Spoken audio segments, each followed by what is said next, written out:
Hi and welcome to another story, and today we have part 5 of Lily Alone by Jacqueline Wilson, continuing from chapter 9. We dragged Pixie in the buggy and the bags to the hollow tree.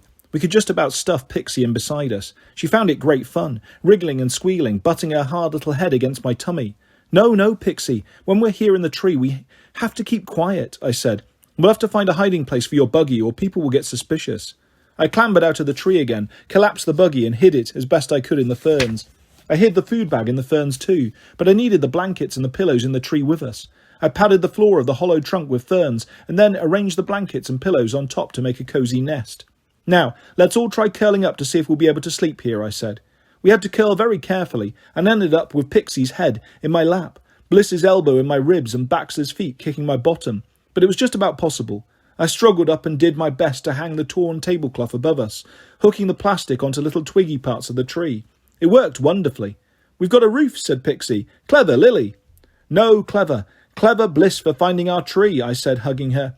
I didn't know I was finding it. I just climbed up a bit to get away from the scary dog and saw the big hole and jumped inside, said Bliss. Now, can we have ice cream, said Pixie. I decided to risk leaving our stuff hidden there. It was so much easier walking along without lugging all the bags too, and we didn't have to stick to the sandy path as we'd left the pushchair behind.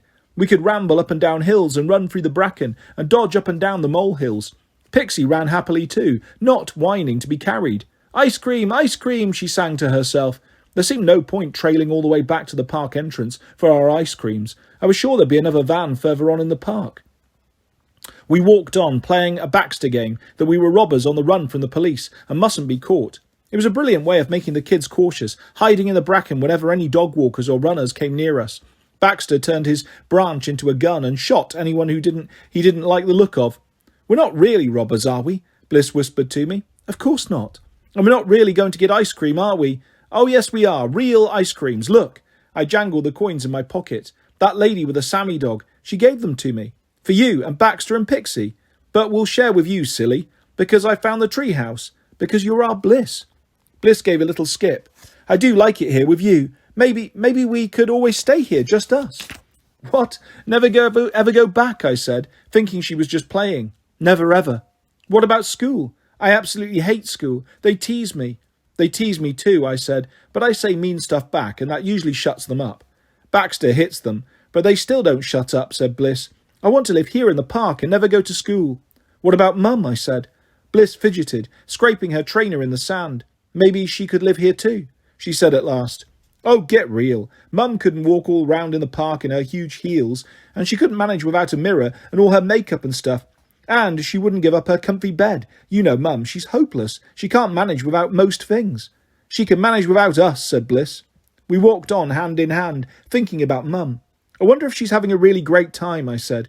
She was so different those last 2 days, after she met this Gordon. Really happy and funny and lovely. I think you're her favourite, said Bliss. No, I'm not, I said, though I couldn't help being pleased. Yes, you are, because you're the eldest, or Pixie's her favourite because she's the littlest, or Baxter because he's the only boy. I'm not her favourite because I'm not anything. You're Bliss, and you're blissful, and you're my favourite, I said. You're so much my favourite, you can have all my ice cream. I was beginning to wonder if the only ice cream place was right back at the entrance of the park after all, when we saw a mum with her 2 little boys, and they all had big whippy ice creams. Ice cream, said Pixie, looking like she was going to snatch a cone right out of a little boy's hand. The mum smiled, but her boys looked nervous. It was too late to hide, so I decided to be bold. Excuse me, could you tell me where you got your ice creams from, I asked. We got them from the lodge right over there, said the mum, pointing up through the trees. Oh, brilliant, I said. Are you kids okay? You've got a grown-up with you, haven't you? Oh, yes, we've got our mum, but she's over there. I nodded at some bushes. The mum stared in that direction too. Oh, don't look, please. She's doing a quick wee, I said, inspired. She'll be ever so embarrassed if she sees you're looking.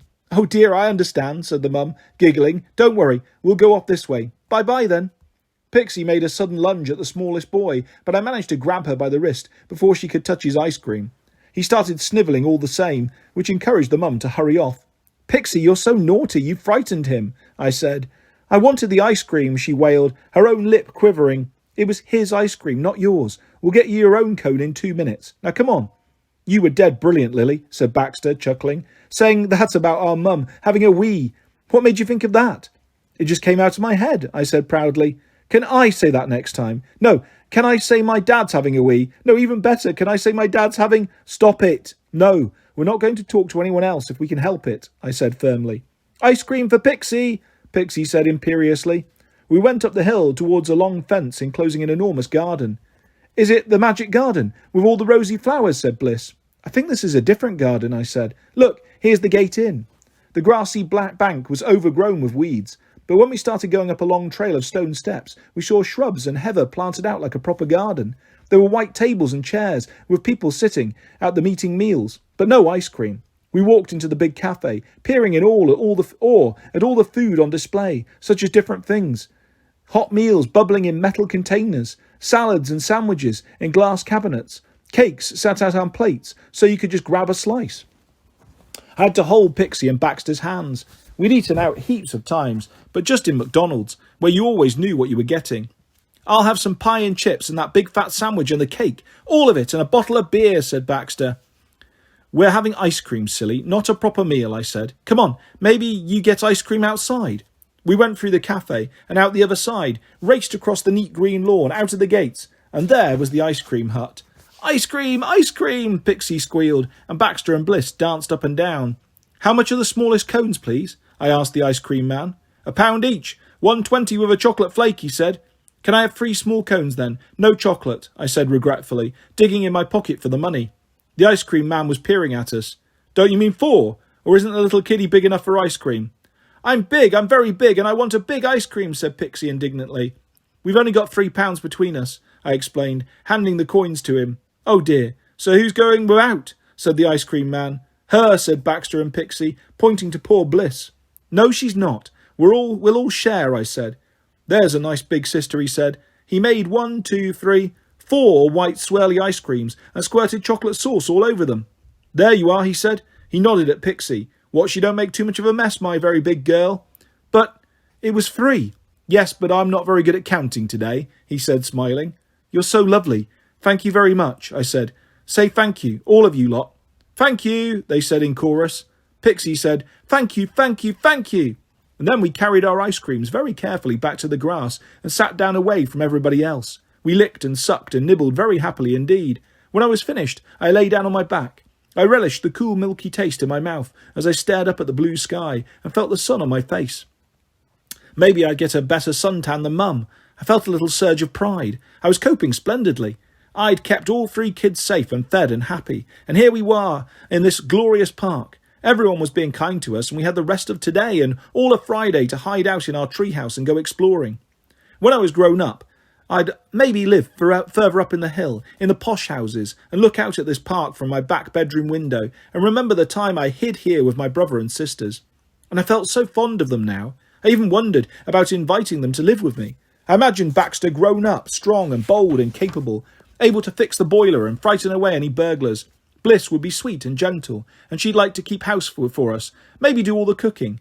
Pixie would be beautiful, out every night with a different boyfriend, but she'd always come home to us, because we were her family. Lily, I need to do a wee-wee. I need to do a wee-wee right now. Oh dear, I'm doing my wee-wee now.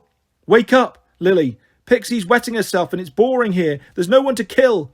Lily, there's a big bug on my leg. Get it off, it's so scary. No, I'd be much better off living all alone. I sat up with a sigh and flicked the tiny beetle off Bliss's skinny leg. I took Pixie by the hand and led her off towards the toilets in the cafe. You two come too, I said, to Bliss and Baxter. I'm not going in the ladies' toilet, said Baxter, but I held him with my other hand and wouldn't let him go. You're not to be trusted, matey. You run off last time, right across that dangerous road to the playground. I'm not risking you running off again and getting lost. You're coming with us. Stop it, you're twisting my arm, Baxter moaned. I'll twist your arm right off if you don't shut up. I said so fiercely that he knew I meant business and stopped struggling.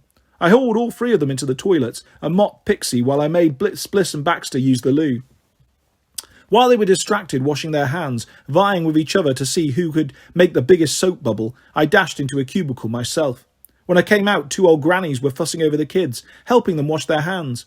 Pixie dimpled at them, and Baxter chatted away, telling them he was a big boy and didn't really need anyone's help. But Bliss went rigid with fear when they tried to get her to stick her wet hands in the drying machine. She had this silly idea that it would suck her up completely. It's okay, Bliss. Just flap your hands to dry them, I said. Bliss, Is that the little girl's name? Said one old granny, smiling. What a delightful name. No, it's...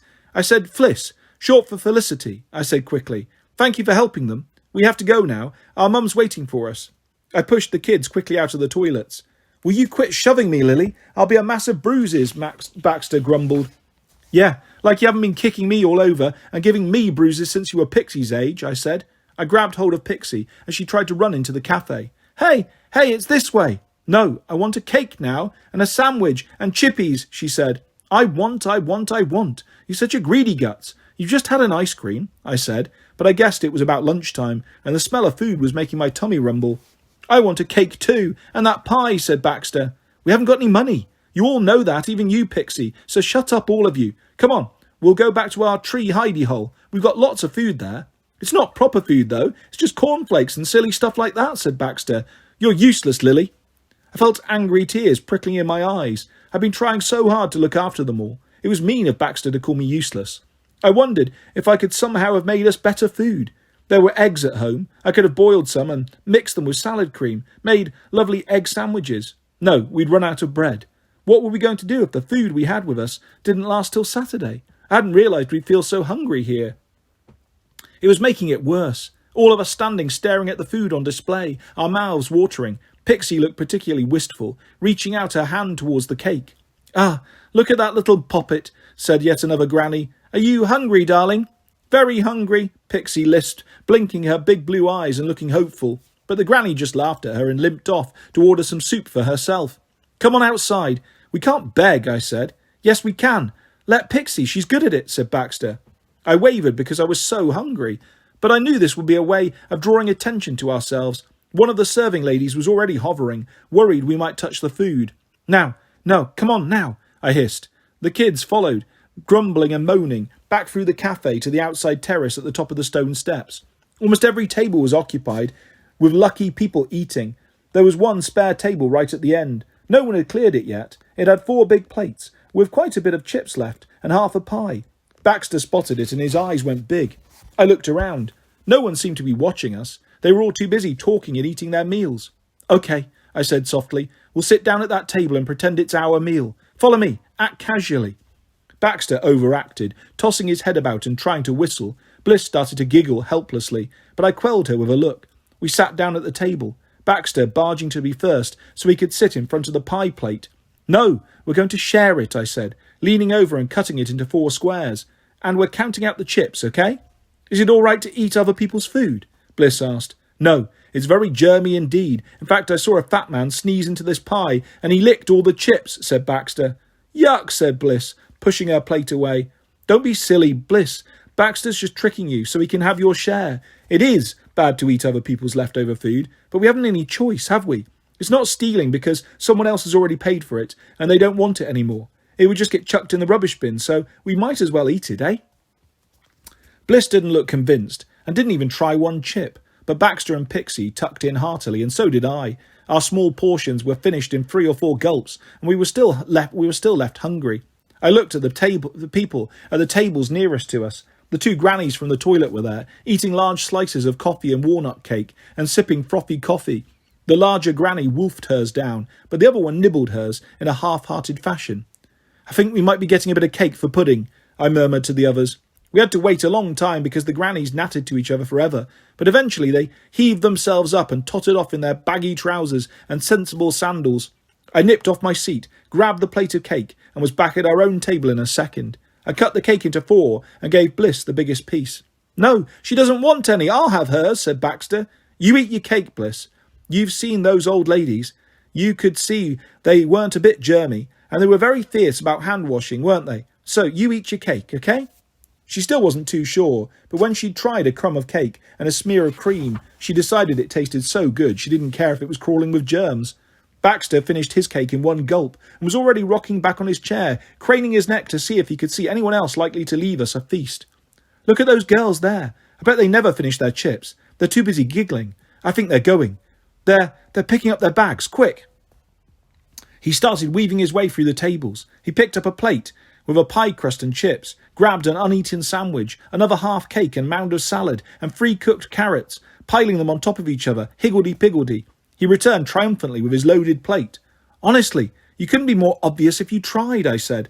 You shut up. You don't have to eat it, said Baxter, gobbling the whole of the pie crust before I could cut it fairly into quarters.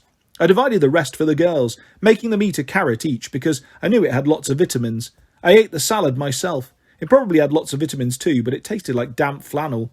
Now it's your turn to find us some food, Bliss, said Baxter. I did great, didn't I? I don't really like this food, said Bliss. Not when it's all mixed up together. It gets mixed up in your stomach, doesn't it, said Baxter. You're just too scared to go and nick some. It's not nicking, Baxter, I said fiercely. I wouldn't let you do it if it was. It's just clearing up the plates. I let him go and do some more clearing up because he loved doing it, and I figured the cafe people wouldn't be too cross with him if they caught him because he was such a little boy. We sat there a whole hour or so, with Baxter going off foraging for us every few minutes. We had such a feast at our table that little brown sparrows kept flying down for a beakful too. One of them hopped right across our tabletop and back, cocking his head at us cheekily. Oh, he's so sweet, said Bliss. Can we keep him and tame him and have him for our own pet bird? Oh, yeah, and we'll have a pet rabbit too, and maybe a baby deer, I said. But then I stopped because Bliss's eyes were shining hopefully. Only joking, Bliss. They're like Baxter. You can't tame them, I said, which at least made her laugh. When we were at last so full of everyone's leftovers that we were leaving stuff too, we strolled off down the steps, through the gates, to sit on a fallen tree trunk in the sunshine. We kicked our legs for a while and sang silly songs, but the food and the warm sun made us all sleepy, even Baxter. We curled up in a heap in the grass, Pixie on my lap using my chest as a pillow, Bliss and Baxter either side of me, and went to sleep. It was a long, long sleep, in spite of the hard ground and the kids squashing me, perhaps because I hadn't slept properly at night since Mum met Gordon. I dreamed I sprouted angel's wings, pink and red and gold. I floated up into the air away from everyone. I flew far away in the sunshine until the parakeets squawked so loudly that they woke me. My wings fell off, and I was left sprawling on the grass with pins and needles in my arms. I gently slid Pixie off me and sat up, stretching. She was still asleep, but Baxter and Bliss were taking it in turns to walk along the fallen tree trunk. At last, Baxter shouted, You've been asleep ages. Baxter wanted to wake you, but I wouldn't let him, said Bliss. We're pretending to be tightrope walkers, Lily. Come and join our circus. I joined in the circus games, doing handstands and cartwheels. When Pixie woke up, we played she was our performing monkey. Then Baxter and Bliss were lions, and I was their trainer. When they grew hoarse with roaring, I became Madame Lily with my troop of lily-white horses, and we all cantered around and round, Pixie puffing along behind us like a little Shetland pony. I was way too old to play these sorts of silly games, and I told myself I was just joining in to keep the kids amused. When we were all out of breath, we flopped down on the grass again and took it in turn to tell stories. I told them a story about all of us growing wings and flying off to different parts of the world. They were interested for a while, but Bliss crept nearer and held my hand and said she didn't want to fly anywhere without the three of us. She told a long convoluted story about Cinderella and Snow White and the Sleeping Beauty, who all lived in a palace together and wore a different beautiful ball gown every day. Baxter started telling a story about terrifying Wolfman who burrowed through the bracken and attacked his victims, sinking his vicious teeth into their necks. But I shut him up, especially when he started acting it out, and both little girls started squealing. Pixie was excited and yelled, More, Wolfie! When I sat on Baxter to stop him, but Bliss was truly frightened. Pixie herself was too little to tell a proper story. She just said a whole jumble of stuff. Pixie did dancing, then Pixie did singing, then Pixie ate lots and lots of ice cream, droning on about herself. Pixie did telling stories, and she was boring, said Baxter unkindly. He stood up, kicking through the bracken, and found an old dog-chewed ball. Hey, let's play catch. It was more of a game of drop, playing with Bliss and Pixie, but they became two piggies in the middle, while Baxter and I threw the ball over their heads. Then we found a small broken-off branch that could just about serve as a bat. We invented a weird game, half cricket, half rounders, where Baxter and I bowled and batted and fielded all at the same time. Bliss lay on her back and mumbled another fairy story to herself. Pixie skipped around and round behind us like a substantial little shadow. Baxter and I had an argument about who was winning our silly game. I eventually gave in and said he was the winner, even though he wasn't. I'm the winner, he shouted, punching the air. Right, what do I get for a prize? Here's a huge silver trophy, I said, miming handing it to him. No, I want a real prize. Can I have another ice cream? What's up with your brain? We haven't got any money. That man gave us one ice cream for nothing. Maybe he'll give us another one. Or go on, ask him. No, I'm not asking. He'll think we're probably horribly greedy. I am, said Baxter, patting his tummy. Can we go back to the cafe then? We'll nick some more leftovers. It's not nicking. But all right, I said, because I was getting hungry all over again and reckoned it might almost be time for tea. The four of us climbed up the hill to the gate, but found it was locked. Why did they go and lock it? Said Bliss. Because they're meanies, said Baxter. Stupid meanies, because we can climb over. Easy peasy. Baxter and I could, but we had to haul Bliss up, and she went very white and wobbly halfway over and wailed that she was stuck. We had to give her a little push, and that made her scream. Pixie couldn't manage it either, but she clung to me and I swung us both over. There we are. Come on then. Let's see if we can find lots of cake, I said. Stop whimpering, Bliss. You didn't really hurt yourself. Yes, I did, Bliss sniffed, but she wiped her tears and eyes and nose and trudged along by our side. We went up and up and up the steps until we saw the terrace, but it was empty. There was no people there at all, and all the tables had been wiped clean and the chairs stacked. The cafe was clearly closed. Oh, rats, said Baxter, running round the tables, even peering underneath them, but there wasn't a scrap of food left. Never mind, it wasn't very nice food anyway, said Bliss. Are you mad? It was lovely, especially the pie, said Baxter. Yes, but not with other people's slurp all over it, said Bliss. Let's have ice cream, said Pixie. No, the ice cream place must all be shut too, I said, but Pixie wouldn't quieten until I took her there to show her. We couldn't go through the cafe because it was all shut up and locked. We had to walk right around the back of the big house and then circle it. We found the ice cream place eventually, and of course it was shut. Open it, Pixie wailed. I want an ice cream. I want another piece of pie with lots of chips, said Baxter. Stop moaning, both of you. You're such greedy guts. It's not greedy to want tea. Well, we've got lots of tea, back by the tree. Come on, we'll go back there and have a little feast, I said. That's just boring home food, said Baxter, stamping, starting to get into a real strop. It's all we've got, and if you don't want it, I'll give your share to Bliss and Pixie, I said. Now come on.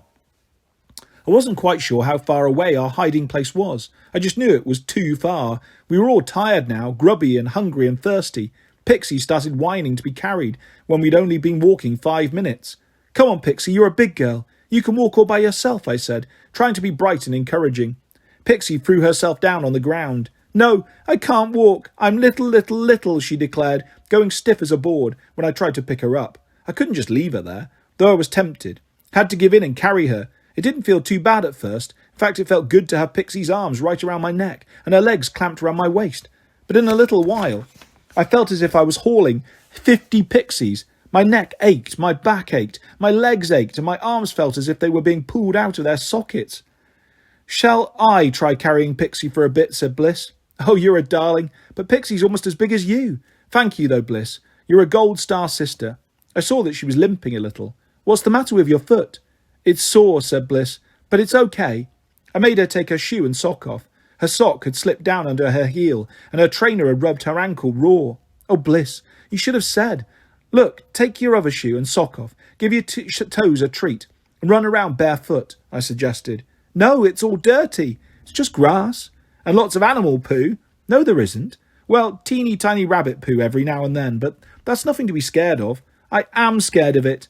Well, all right, don't go barefoot, but pull your sock up. Here, wait a minute. Put my sock on too. That will protect it better. My own trainer started rubbing after 5 more minutes, but I just had to ignore it. We kept on trudging. Baxter was the only one of us with any energy left. He found another branch and played a mad tree-whacking game, pretending they were all enemy soldiers. At least it kept him moving forward in the right direction. If it was the right direction. My heart started banging in my chest. I thought we were going the right way, but how could I be sure? And how on earth were we going to find our special hiding place tree when there were hundreds, thousands, maybe even millions of trees in this vast park? Well, we just have to find another hollow tree. No, wait. What about all our food, our blankets, our special things? What about Pixie's buggy? Why hadn't I kept a careful note of where we were going? I should have left a little trail of bread or stones, like the children in fairy tales. I was getting so anxious now that I could barely breathe, and I was close to dropping Pixie altogether. The others didn't seem to notice. Bliss limped along, Baxter bashed his trees, and Pixie crooned sleepily into my chest. Little. I kept looking all around, trying to get my bearings. We were walking near a road, and I didn't think that was right at all. The road itself wasn't right. It was completely empty. Where had all the cars gone? The park gates must be closed like the cafe. It meant we were all alone in the park. We're absolutely safe now. There's no one around to be nosy, I said. Look, we can walk in the road. And we can shout at the tops of our voices. We can strip off and wander about stark naked. Yeah, said Baxter, tearing off his t-shirt and shorts. I didn't mean literally, I said, but I decided to let him be silly just for the fun of it. He even took his funny little underpants off, running around, along totally naked apart from his trainers, taking great leaps and whooping at the top of his voice. We three girls shrieked with laughter at him. Then, of course, Pixie started tugging at her own clothes and had to do her own totally bare, dark prancing. Baxter and Pixie wanted Bliss and me to strip off too, but we felt too bashful, which was just as well because a whole bunch of serious runners suddenly thudded past. Their faces were grim with effort, but they all cracked up when they saw my brother and little sister. "Put your clothes back on. We'd better stay away from the road," I commanded. "Aren't we nearly there yet?" said Baxter. "My feet hurt." "Mine do too," said Bliss, who was in a far worse state. "And mine," said Pixie, which was monstrous because I'd carried her most of the way. "I'm not sure I really like it here without any cars or people," Bliss said. "Yes, you do. It's great fun," I said, trying to wrestle Pixie back into her clothes. "You're having fun, aren't you, Pixie?" "You bet," said Pixie, charging off with her jeans inside out and one arm still not properly in her t-shirt. "And you're having fun too, aren't you, Baxter?" I said as he whirled around, still naked. "Not really, not any more," said Baxter. He sat down and put his pants on his head. "Oh, ha-ha," I said. "You're not really funny doing that, chum." Pixie found him hilarious, however, squealing with laughter and pointing at him. His pants, she shouted. Baxter smirked at her. "I am funny," he said. "The joke's on you, Baxter, putting your smelly pants on your head." Baxter's smile faded. "Then I'll put them on your head," he said, trying to cram them on my hair. "Get off, you moron," I said, struggling with him. My fist shot out and somehow connected with his nose. "Ow! You hit me!" Baxter yelled, punching and kicking me. "Stop it! Put your wretched pants on, and the rest of your clothes." "I don't have to do what you say. You're not Mum," said Baxter, rubbing his red nose. "Yes, she is. Lily's like our mum now," said Bliss. "She's just a kid like us. She doesn't know anything. She's scared because she's a stupid girl, and she's got us lost," said Baxter, stepping into his underpants and jeans. "No, I haven't," I said. "Yes, you haven't got a clue where we are, admit it," said Baxter. "I do know. I'm sure we're quite near our tree. And anyway, even if we're not, it might be fun to sleep in this soft ferny part. We could make another camp here," I said. I lay down there and then. "Oh, it feels lovely," I said, making little purring noises of appreciation, as if I'd just got into a big comfy bed. I didn't fool any of them, not even Pixie. They stood staring down at me as if I'd gone mad. "Come and join me, Bliss," I said. She hopped from one foot to another. "We're not really going to sleep there, are we?" she whispered. "What about Headless? I can't sleep without him." "Well, you're maybe going to have to," I snapped, sitting up, "because all right, I don't have a clue where our wretched tree and all our stuff is." They looked shocked, even Baxter. "I want my buggy," Pixie howled, though she always struggled to get out of it. "I want my brand new forklift truck," Baxter snarled. "I want Headless," said Bliss, and she crumpled up. Okay, I was only kidding. Of course I know where the tree is," I said, staggering to my feet and brushing myself down. "Come on, it's this way, I think." We blundered on. I carried Pixie, and then for a while I got Baxter to give her a piggyback, while I carried Bliss on one hip, because she was limping so badly now. She kept making little gulping noises, trying hard not to cry. I felt so bad, wondering why I'd dragged the kids into this huge park instead of keeping them safe at home. I kept looking desperately for familiar landmarks, but all the park seemed strange and alien now. "We're lost, aren't we?" said Bliss in a tiny voice. "No, we're not. We're not lost," I said. "Well, maybe just a little bit, but we'll find our way. If we get to the park gates, we'll know we've gone past our tree and we'll simply have to turn around and go back the way we came. Now think, Bliss, you were the one who found our tree. When you ran away from that dog, keep your eyes peeled and maybe you'll find the tree for us all over again." Bliss obediently opened her eyes wide and swiveled her head, looking all around. Maybe it's that one," she said. But when we ran over to it, it wasn't hollow at all. We tried another and another and another, peering at every large tree we saw, without any luck at all. "Headless will be so lonely without me," Bliss mumbled. "I think he's crying." "How can he cry if he hasn't got his eyes any more?" I said. "He just cries inside himself, in his tummy. I can always tell when he's doing it," said Bliss. "You're bonkers," said Baxter, screwing his finger into the side of his head. "You're all totally bonkers. I wish I didn't have bonkers sisters and bonkers mum. I wish I had a brother and a proper dad. All you girls are useless." "Buggy," said Pixie. "Buggy." "Yeah, useless, whinging on about your stupid buggy and your stupid headless bear," Baxter sneered. "Buggy," Pixie shouted, scrambling to her feet and then charging down the hill.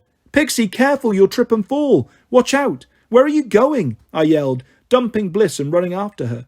Then I suddenly realised Pixie had spotted a metal handle glinting in the sunlight. She'd seen her own red buggy partially hidden in the ferns. She'd found our hiding place. Chapter 10. We joined hands and danced around and round our tree, celebrating. Then we sat down amongst the ferns, Pixie in her buggy like a queen on a throne, and had a feast of biscuits and Dairy Lee and cornflakes, and lilt and coke. We passed the strawberry jam around too, each of us scooping out a handful. Pixie got especially sticky, but I spat on a t-shirt and scrubbed her as best I could. Then I got out our fairy tale book and read aloud Babes in the Wood, Hansel and Gretel, and Little Red Riding Hood, all stories we could imagine happening in the trees around us. Bliss imagined all too vividly and hung on tight to Headless, while phantom, wicked stepmothers and witches and wolves crept up on her. I had to read all the way through her favourite Cinderella to calm her down. Baxter chunted a little, but settled to listen, absent-mindedly spinning the wheels of his forklift truck. Pixie started rubbing her eyes and sucking her thumb. I supervised a little trip behind a bush and then lifted her up into our tree, sitting her on top of a pillow, with another for her head. She looked so cute and cosy that Bliss begged to join her, and Baxter agreed happily enough when I suggested it might be his bedtime too. I tucked them all up and then fiddled around for a while, packing up all our food, not that there was much left now, and folding the buggy back beneath the ferns. I circled the tree several times, trying to think of some way of marking it, which wouldn't look too obvious to anyone else. In the end, I ruined my yellow felt-tip pen by rubbing it up and down the bark. It made the tree look distinctive, but naturally so, as if lichen had started growing on it. Then I crouched down at the bottom of the tree, perching on the roots, guarding my sisters and brother. I watched the sun slide downwards in the sky, turning it orange, scarlet, crimson. I'd seen sunsets before, of course, but never out in the open like this. I felt tears pricking my eyes as the sky faded to pinky purple. Then I climbed up into the tree to go to sleep too. There was really only just enough room for the 3 children curled round each other. I had to burrow down underneath them, and they moaned at me crossly. Pixie was particularly difficult, forever thrashing about, but she had the smallest arms and legs, but they seemed to be everywhere. I wondered about climbing out again and curling up at the base of the tree, but they had all the pillows and blankets inside. I stuck it out, crammed in a corner with all 3 kids burrowing into me, and surprisingly fell fast asleep. I woke with a start. We all did. Something was thumping our tree hard again and again, attacking us. Pixie started crying, and I put my hand over her mouth. Shh, don't make a sound. But what is it? Bliss whispered, shivering. I don't know. I was shivering too. I'll jump out and hit it with my stick, said Baxter bravely. There was another whack against the tree trunk, and then strange chomping noises. It's an ogre. I just know it's an ogre, Bliss whimpered. Don't be silly, I said, but it sounded horribly like an ogre. I hung on hard to Baxter. It wasn't his job to protect us. I was the eldest. I took a deep breath and pushed the tablecloth aside so I could see out. But I couldn't see anything at all. The park was terrifyingly dark, a thick, deep black everywhere, so I couldn't see a thing. But I could certainly still hear. There was that awful rustling and chomping, and then another massive thump against the tree. Was the ogre attacking us with his bare fists, or did he have a stick? My eyes were adjusting to the darkness. I saw the shadowy shapes of 2 sticks, somehow joined onto a great head. No, not sticks. Antlers. It was a stag, banging his antlers against the bark of our tree, and then nibbling at the leaves within its reach. It's okay, it's only a deer, I said, laughing shakily. Let's see, said Baxter. I could fight him like a bull. No, he's a lovely deer. We don't want to hurt him, I said. He's a lovely deer, but he might want to hurt us, said Bliss. Please make him go away, Lily. Well, I'll try, I said. I stood up and poked my head right out of the tablecloth. Stop now, I said firmly. The deer paused, obviously startled. That's right, off you go. Join the rest of your herd, I said. He had one last little chomp of leaves and then ambled away. He's gone, said Bliss. Wow, you're like an animal trainer, Lily. It's easy peasy bossing a deer about, said Baxter. You were so stupid. Bliss, scared of a silly old deer? I wasn't a bit scared, was I, Lily? No, you were very brave. We all were, I said. Is it time to get up now? Pixie asked. No, silly, it's pitch black, I said. It's too dark, said Bliss. Headless doesn't like it. How can Headless tell whether it's dark or light, said Baxter. He knows things, said Bliss. Doesn't he, Lily? Yes, old Headless knows more than anyone, I said. Stop wriggling, Pixie. I think I want to do a wee, said Pixie. I was dreading she'd say that. Can't you wait till morning, I asked. I don't think I can wait at all, said Pixie. I sighed. Come on then. It was terrifying climbing out of the tree into total darkness. I wondered if the deer would come back and mistake my legs for a juicy bunch of leaves. I hauled Pixie out after me. She curled up as small as she could. Put your feet down, Pixie. No, I don't like it. How can you do a wee hovering in mid-air? I don't need to go now. Oh, yes, you do. In fact, I do too. I'll go first, shall I? Yes, then the deer can eat your bottom and not mine, said Pixie. I felt my way through the ferns, Pixie stumbling beside me. You won't wee on my buggy, will you? Pixie asked anxiously. I'll try not to wee on the cornflakes and biscuits either, I said, squatting down beside a tree. It was quite difficult going, and when it was Pixie's turn, I had to hold her up and help her. When we found our way back to our hiding tree, Bliss and Baxter decided they needed to go too. It took Bliss ages. She was so scared that some badger or stoat or rat would come scrabbling at her legs. Baxter was much easier, but he ordered me to stay close to him, disconcerted by the blackness of the night. I'm not one bit afraid of the dark, though, he said. Of course you're not, I said. You're as brave can be. You were all set to protect us from the deer, weren't you? Yes, I'd have gone whack, whack, whack. Will you tell Mum, Lily? Yes, I'll tell her. And tell my dad, too. Well, if we see him. This Gordon isn't going to be our new dad, is he? No fear. He didn't seem real, perhaps because we'd never met him. But for that matter, Mum didn't seem very real now. When we were at home in our flat, there was a huge empty space where she had been. But here in the park, we'd made a new home just for us four. When we were all back in the tree, we did our jigsaw puzzle act, slotting arms and legs around each other, and went back to sleep. Bliss whimpered and twitched, probably dreaming of ogres, and Baxter kicked a lot, probably fighting them. Pixie slept soundly, lying heavily on top of me, making little snoring sounds. I hovered on the edge of sleep, listening out for deer. Every so often I heard rustling around me and the birds started singing, while it was still very dark. I started worrying about what we were going to eat for breakfast. There was very little food left. This wasn't like real camping, where you cook sausages and bacon in a pan over a little fire. I'd heard Rosa at school talking about her camping holidays in the Lake District. She hadn't been talking to me. No one spoke to me very much, though I didn't get bullied anymore. I'd fought one of the big boys because he used a very bad word to describe my mum. They left me alone after that, which was just fine with me. Well, I pretended it was. I'd have liked to be friendly with some of the girls, especially Rosa, who had dark, curly hair and very big brown eyes with long lashes. I'd tried to make friends with her, commenting on the fact that we both had flowery names, but she looked alarmed and then rolled her beautiful eyes at the other girls nearby. They all rolled their eyes back and several of them held their noses. They all said I smelled. I didn't think I did, but it made me nervous. I didn't try to make friends any more after that, but I eavesdropped on the chatter about their fancy bedrooms and their parties and their holidays. I especially hankered after Rosa's camping holidays and asked Mum if we could go to the Lake District. I didn't think it would cost too much if we all crowded into one tent, but it was Mum's turn to roll her eyes. How are we going to get there, stupid? On the empty 85 bus? The Lake District's hundreds of miles away. There's nothing there anyway, just a lot of hills and water, and it always pours with rain. At least it wasn't raining here in the park. I wriggled up until I could peek out of the tablecloth and saw the sky fiery red again above me. I wondered if I could ever draw a sunrise with my felt tips, but I knew I'd never get the colours right. I thought about Spain. I wasn't sure if the time there was the same as our time, but they'd obviously have the same sun. I wondered if Mum was watching it too, looking forward to sunbathing on the beach all day. Or was she thinking about us four, wondering if she ought to come back home? I remembered a little rhyme we used to chant in the infants. Ladybird, ladybird, fly away home. Your house is on fire and your children are gone. I thought of Mum coming back tomorrow. It seemed such a long time away. I wasn't sure how we were going to get through all of Friday. I served up the last of our food for breakfast, portioning everything out on leaf plates and making little trails of flowers beside each serving. Bliss and Pixie were enchanted when I called it a fairy breakfast, but Baxter moaned and said fairies were stupid and he wanted a proper breakfast. Well, the poor fairies have clearly wasted their time trying to please you, I said huffily, though I wish the fairies could have magicked up a more substantial meal.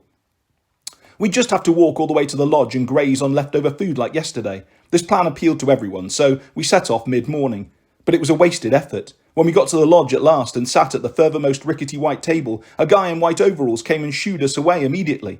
These tables are for our cafe customers. You children will have to go someplace else, he said in a surly voice.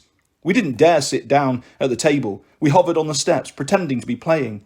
We waited while old couples sipped their coffee, but after a while people walked out with trays of cakes and cookies. We watched hungrily. Baxter got ready to pounce when the first couple stood up, half a rock cake left on each of their plates. But the overall guy was still watching us. He caught Baxter by the wrist. Oh, no, you don't, he said. You kids, you're worse than the sparrows. Go on, clear off, or I'll report you. Baxter looked as if he might argue, but I grabbed him quickly. I'm sorry, he's my brother. He's a bit soft in the head. He doesn't understand, I said quickly. What do you mean I'm soft in the head? Baxter said indignantly, as I hurried him away. I'm hard, like my dad. Yes, you're hard as nails, but I didn't want you to get into trouble, okay? I said. Come on, all of you. I want my breakfast, said Pixie. I'm hungry. Let's have ice cream. "We can't go begging off that nice man again," I said, but the other three overruled me. I started fantasizing about a big soft whippy cone too, so I let them drag me right round the lodge to the front, where the ice cream kiosk was. But it was a different man today. He didn't smile, even when Pixie started jumping up and down, going, "Ice cream, ice cream, ice cream." "Come on then, make up your minds," he said. "Is it 4 small cones?" "Well, that would be lovely," I said, smiling at him nervously. "The only trouble is, we haven't actually got any money." "So what are you doing wasting my time?" said the man. "Come on, you're holding up the queue." "You couldn't give my baby sister a really tiny cone? She so wants an ice cream," I begged. "I'm running a business here, not a charity soup kitchen. No money, no ice cream. Okay, off you go." So we had to trail away, hungry and humiliated.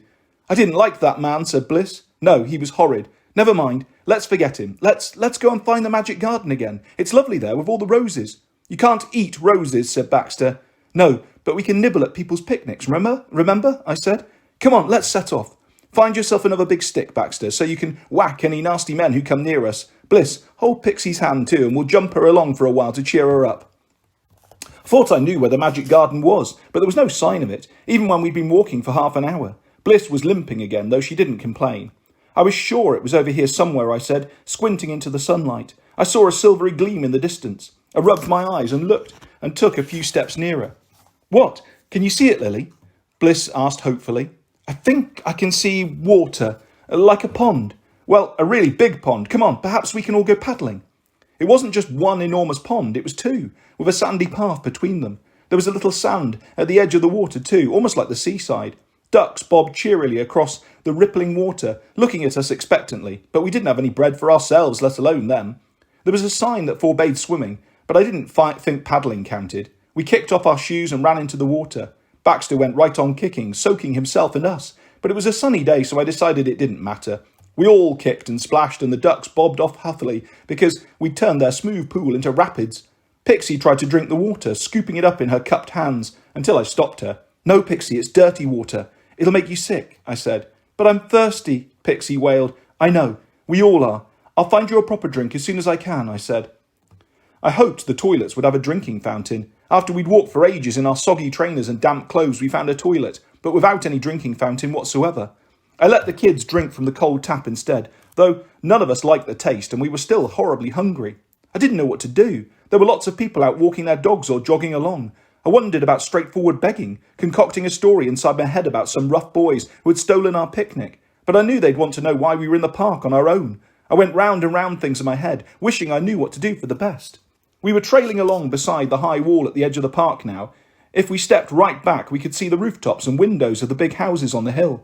I thought of the posh families inside, sitting at long tables and munching away happily. I thought of their big fridges stuffed full of food, enough to keep the 4 of us going for days. I eyed the brick wall. It was much higher than my head, but if I got Baxter to give me a bunk up, I might be able to scramble up and over. I loitered by each back garden, assessing them seriously. I saw one house with the French windows wide open.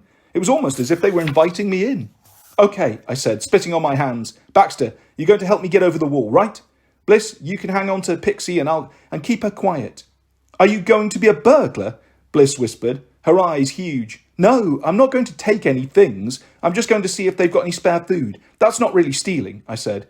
I knew it was, but I decided I had to do it to feed the kids. I was the oldest and the biggest, so it was down to me.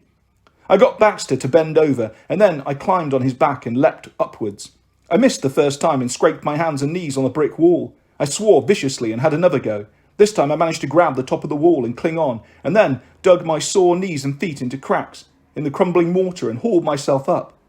I wedged myself on top of the wall, holding my breath.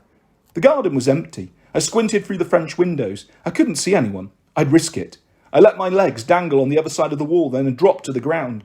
I landed neatly on a clump of poppies, stirring a flurry of red petals around me. I wondered how I was going to get back over the wall without Baxter to help me, but there wasn't any point wasting time worrying about it. I ran across the green lawn, past a big plastic playhouse, an elaborate garden swing, and a trampoline. Imagine being a child in this house and having this huge garden to play in. I crept right up to the French windows, holding my breath. I could see right into the room now. It was like a playroom crammed with brightly coloured toys. I crouched beside a big plush, pull-along dog, listening. I could hear a murmur of voices, an adult voice with a funny foreign accent, and some little kid burbling away. They were upstairs, maybe the bathroom, because I could hear running water. I crept through the playroom into a huge living room with a real white carpet, just like the one in my dreams. I went on tiptoe, worried about making muddy footprints.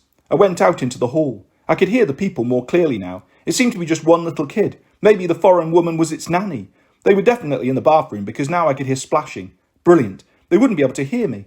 I darted down the hall and into an enormous kitchen. Thank goodness it was empty. I circled the oven in the middle of the room, marvelling at all the gleaming surfaces. There was a long scrubbed table with a blue and white bowl full of apples and pears and bananas. I grabbed a big sacking shopping bag and emptied all the fruit into it and then eased open the door of the vast fridge. It looked as if the whole supermarket had been crammed inside. I poked punnets of enormous strawberries, stroked soft downy peaches and smooth purple plums, and then snapped into action. I filled my bag with fruit, along with a big wedge of cheese, a pack of cooked chicken breasts, some sliced ham, yoghurts and a pot of cream, 4 chocolate eclairs and a carton of orange juice. The bag was so full I could barely lift it, so I started decanting half into a plastic carrier, and then I realised the water noise had stopped. "Hello?" the foreign voice called from upstairs. Oh no, had she heard me? I grabbed both bags and ran out of the kitchen into the hall, over the snowy living room carpet, kicked my way through the toys in the playroom and out into the garden. I stared at the trampoline, madly wondering if I could bounce up and over the wall, but I wasn't a cartoon girl. I knew it wasn't possible. I peered wildly around the garden, wondering how on earth I could leap over the wall with 2 bulging bags. I heard the voice calling again. I didn't have any time to waste. I seized the playhouse, dragging it over to the wall, the bags banging on either arm. I hauled myself up onto the pink plastic roof. I slung one bag up and over, flung my leg up after it, rolled right over the top of the wall and fell flat on the other side, the bags on top of me, knocking the breath out of my body. "Oh, Lily, are you all right?" Bliss asked. "No," I gasped. I scrabbled to my feet, thrusting one of the bags at Baxter. "Come on, we've got to run for it." So we ran. All of us, even though my hands and knees were bleeding and I'd banged my elbow and twisted my ankle. We ran and ran until we were out of sight of the wall, and then I flopped down on the grass and started making hysterical choking noises. I wasn't sure whether I was laughing or crying, maybe both. Bliss and Baxter and Pixie squatted beside me, Bliss dabbing gently at my scrapes with the hem of her t-shirt. Poor Lily, it must hurt so much," she said. "Yes, but never mind, who cares? Look what I've got for us," I said, opening up the bags. They peered in and gasped. "Wow, it's better than birthdays. I want them strawberries and the chocolate cakes," said Baxter. "They're going to be shared out equally, between us," I said firmly. "Let's go back to our tree and have a feast." We ate the fruit in awe. We had fruit at home sometimes, but it was only ever apples, and perhaps little oranges at Christmas. Bliss nibbled her share of strawberries first, dipping each one delicately into the pot of cream. But Baxter golloped everything all at once, a bite of peach, half a banana, a chunk of cheese, a slice of ham, a big lick of yoghurt, a slurp of juice, and he stuck his eclair in his fingers like a giant cigar and sucked at it. Pixie tried to eat the cream on its own, just like ice cream, but I stopped her, scared she'd be sick. I gave her a chicken breast and then some strawberries and then a banana, though I had to peel it for her. She tried to eat it with the skin on first, which made us all laugh. I sat back, licking my sore hands clean, my heart thumping. I jumped right over the wall. I'd stolen sackfuls of food, and I'd fed my kids. I'd proved I could look after them no matter what. We were all tired out now, so we stayed beside the tree. Bliss and Pixie played tea parties with Headless, while Baxter drove his truck through fern jungles. I got out my drawing book and pens and drew myself a huge kitchen with an oven in the middle and a giant fridge. When I was too tired to draw, I spread my angel cards out and stroked their feathery wings. That night, curled up with the kids in our tree, I dreamed I was flying again, with a great flock of angels this time, our wings flapping in unison as we soared over the park, keeping everyone safe. I slept so well I missed the sunrise. I woke up to bright daylight, and Bliss and Baxter and Pixie bringing me fistfuls of fruit for my breakfast. "Are you better now, Lily?" Bliss asked, picking up my hands and examining them. "Much better," I said, though they were still very sore. "You're so brave," said Bliss. "I wish I could be brave like you." "Are you going to go and get us more food from the big house?" Baxter asked. "Not the same one, stupid. That would be asking for trouble. Maybe I'll try one of the other houses later on today. But we've still got heaps here." "You were great at nicking all that stuff," Baxter said. "Can you nick ice cream today, Lily?" Pixie asked. "Maybe later," I said. "But first we're going to find the magic garden again, okay?" They all seemed to have lost track of time and forgotten what day it was. Saturday, when Mum was coming home.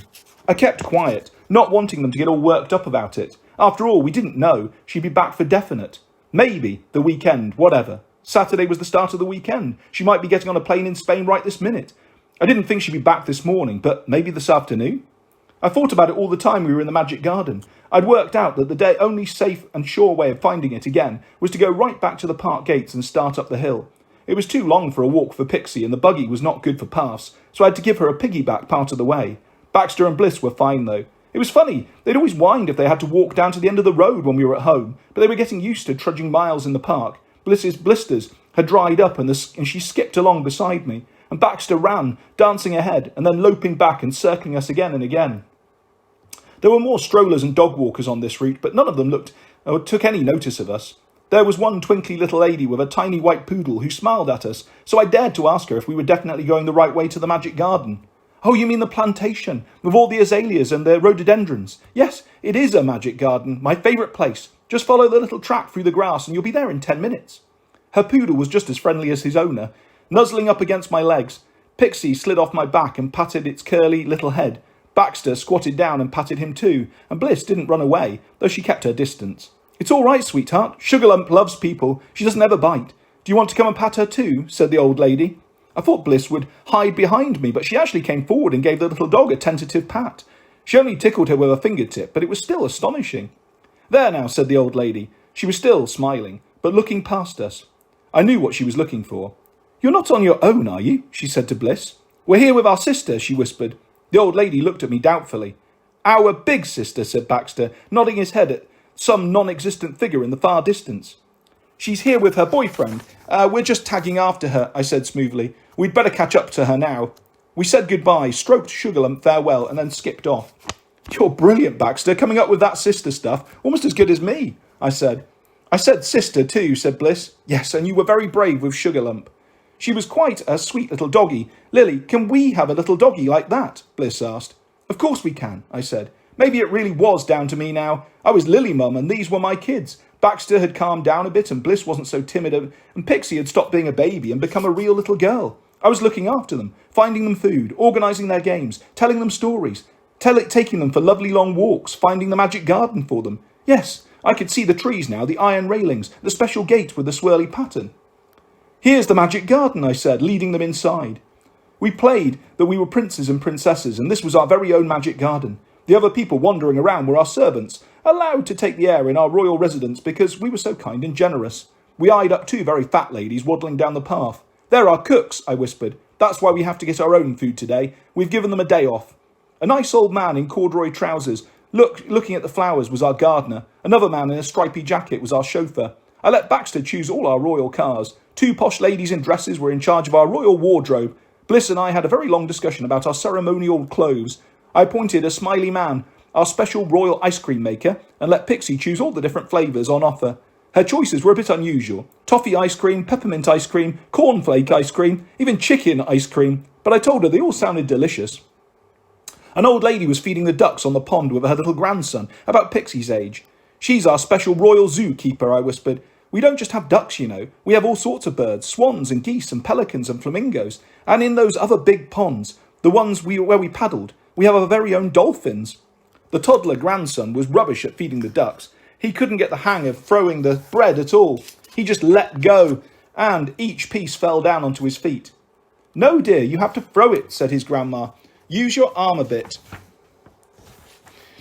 She showed him, and he tried to copy her, but he hurled his whole body forward and toppled into the water before she could catch hold of him. Oh, Benji, she shrieked, trying to reach him. I'll haul him out. You'll spoil your trousers, I said, wading in and scooping him up. He was perfectly all right, just soaking wet up to his armpits, but he was howling his head off. Oh dear, we'd better get you home, you silly sausage, said his grandma. She handed the packet of sliced bread over to me. Perhaps you'd like to feed the ducks, dear. I didn't feed the ducks. I fed the four of us. The bread wasn't even stale, and there were 2 proper slices each, and an end crust to divide into 4. We were very thirsty then, so we went to the toilets at the other end of the garden and drank cold water from the tap. Pixie found this fun, but difficult, and got her t-shirt soaked. But it definitely needed a bit of a wash. Will you go and nick us more stuff for lunch, Lily? Baxter said. We still got some fruit left back at our tree. Maybe I'll get something for supper, or maybe... I didn't finish my sentence out loud. Maybe we'll be back home with Mum, I thought. I tried to think it through for hours. I was worried about us all trailing home to see if Mum was there. It would unsettle Pixie for a start, when she'd calmed down at last and didn't even mention Mum anymore. It would be much better if I nipped home quickly to check whether Mum was back or not, and then rushed right back to the park. I imagined Mum and me together, hugging each other, and then Mum telling me all about her holiday. I was really hoping it hadn't worked out at all. With a bit of luck, She'd be well over this Gordon by now. I wanted her to tell me all about him. We'd maybe have a laugh or even cry together. Then Mum would come with me and we'd collect the kids and then go off and have fish and chips for supper back home. I'd put the kids to bed and then I'd have a cup of tea with Mum and she'd tell me I'd done a grand job looking after them. I'd trust you with the kids anytime, Lily, she'd say. But don't worry, I'm never, ever, ever going away without you again. And we'd give each other a kiss and it would all end happily ever after, just like a fairy story. It would be so disappointing if Mum wasn't back at the flat. I could take it, but the others couldn't. So I waited till late afternoon, when we were all playing back at our tree. Now listen, you lot, I want you all to get into our tree, just like you're going to bed. I need to know you're all hidden away safe, out of trouble. I'm going to go off and see about supper, I said. I'm coming with you, Lily, said Baxter. You need me to get over the wall. No, I need you to stay here and look after Bliss and Pixie. You're in charge, Baxter, okay? He fidgeted, wondering whether he wanted to argue or not. The girls can't manage without you, I said. Baxter nodded at me solemnly. Okay then, Lily, don't worry, I'm in charge. You will be all right, Lily? Bliss asked. Of course, I said. I bent near her as if I was giving her a kiss and whispered in her ear. You're in charge really, Bliss. Look after Pixie for me. I helped them all scramble into the tree and then I set off, running. It seemed so strange to be on my own. I felt so little and light without the others tagging on. I was so used to looking out for them, telling them what to do, thinking up games for them. I reached the park gates in no time. It felt even stranger running out of the park, feeling hard pavement under my feet instead of grass and sandy path. I had to lean on a gatepost to get my breath, rubbing the stitch in my side. Please be back home, Mum, I said, inside my head. Please, please, please. I walked on down the road, round the corner, up the hill, my heart thumping. I went in the entrance to the estate and then started running again all the way to our block. Up the stairs, panting now, then waiting in the stairwell to catch my breath, tiptoeing past old Caff's, along the balcony to our yellow door. I stood in front of it, fists clenched, and then I timidly rattled the letterbox. I waited. I tried again, louder now. Perhaps she still hadn't heard me. I bent down and called through the letterbox. Mum? Mum, are you there? I heard someone moving behind me. I whipped around, but it was just old Caff in her scuffed slippers. What are you calling your mum for? She ain't in there, is she? She said. I don't know. Yes, you know all right. She's done a runner, hasn't she? We've had all sorts round here, knocking at your door, teachers, social workers, even the police. I felt sick. I leaned against our door, my hand over my mouth. Yes, they've all been on the lookout for you. Where have you been hiding? They came and told me all about it, acting like I'd got you, asking this, asking that, peering all around my flat. Where are the others, Lily? Bliss and Baxter and Pixie. Such bally, silly games. Where does your mother get that from? That's what I'd like to know. Who does she think she is? She chunted on, her little eyes beady with excitement, lipstick smeared sideways on her mouth.